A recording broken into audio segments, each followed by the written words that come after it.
One of the chapters in the book is the power of storytelling, where the person who has the right answer doesn't necessarily win. The person who says the accurate thing doesn't necessarily win. The person who tells the best story and the story that people want to hear is a person that people line up behind and they're like, yep, this is my guy. You see it in politics all the time when politicians can propose really bad policies, but if it's what people want to hear, that's the one who's winning.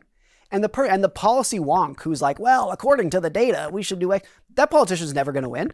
It's a person who pounds the table who's going to win every time on both parties. Doesn't matter who it's from. Barack Obama, very charismatic. Trump, very good storyteller. Like on both sides, that's always who's going to win.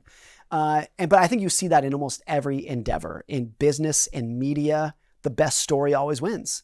I use the example of the book of Ken Burns, who makes these documentaries about history. He's the best documentarian who's ever lived. And he'll make a documentary about the Civil War. It came out in 1990. More Americans watched it that year than watched the Super Bowl. Wow. And this was for the Civil War. This is not a new topic. Everybody knows how it ends. Everyone knows what happened. They know the story. But he told such a captivating story that you will sit there. It's a 14-hour documentary. And like 100 million Americans watched all of it. And Ken Burns has talked about what is so powerful in a documentary that's easy to overlook is the background music.